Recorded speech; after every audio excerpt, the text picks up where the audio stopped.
You know, if you really want to understand the United States, you can't just look at a map or read its laws. No, you have to look at its people. Because the American story, really, has always been a story of immigration. So let's start with probably the most famous welcome sign in the entire world. Can you imagine arriving by ship after weeks at sea, and this is the first thing you see? For millions, this gift from France wasn't just a statue. It was the promise of a whole new life, a symbol of freedom and a fresh start. And it's these words right there on her pedestal that gave that promise a voice. It's such a powerful invitation, right? It set the stage for generations of people looking for a new home and turned a piece of copper into this incredible global symbol of hope. But this isn't just about poetry and statues. The history of America is fundamentally a story of people moving, of incredible diversity, on a scale you just don't see anywhere else. So let's actually dig into the numbers for a minute. Okay, get this.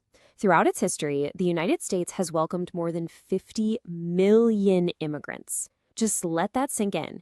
That is a staggering number that has completely shaped every single part of the country's character. And this story is not over, not by a long shot. The U.S. is still a top destination for immigrants, with about 700,000 new people arriving every single year. It's like the portrait of America is constantly being repainted. And what's really fascinating is how the idea of being American has changed. The old school idea was the melting pot, right? The thought was that everyone comes and just kind of blends together into one new thing. But today, the thinking is much more like a mosaic, a nation where you can be totally American and proudly hold on to your own unique culture, making the whole country richer. Of course, to get the full picture, we have to rewind, way back, before any ships from Europe crossed the Atlantic, because the American story really began with the people who were already here.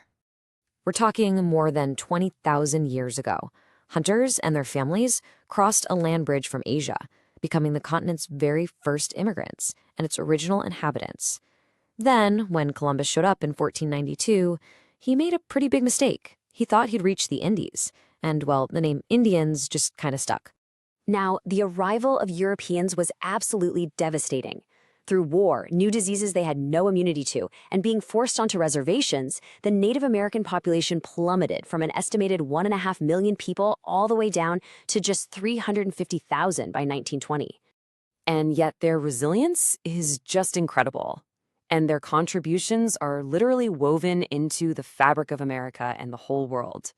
I mean, think about the names of states like Ohio or Mississippi, or crops we all eat like corn and potatoes, even things like the canoe.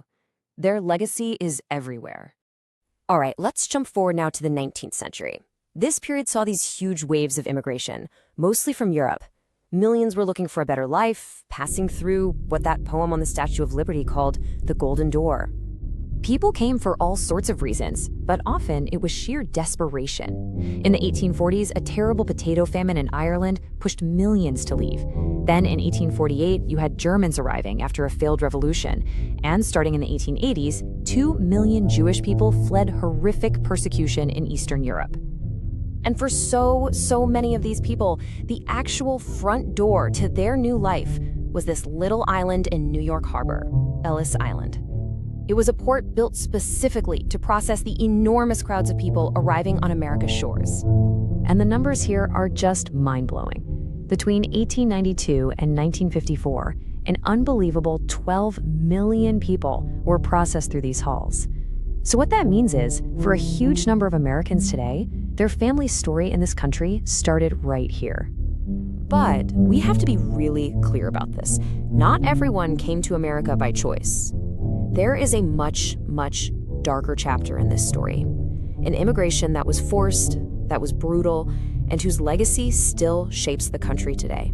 Between 1619 and 1808, 500,000 African men, women, and children were kidnapped, forced onto ships, and brought to North America to be sold into slavery. Let's not mince words. This wasn't immigration. It was human trafficking on a massive scale, all to fuel the agricultural economy of the South.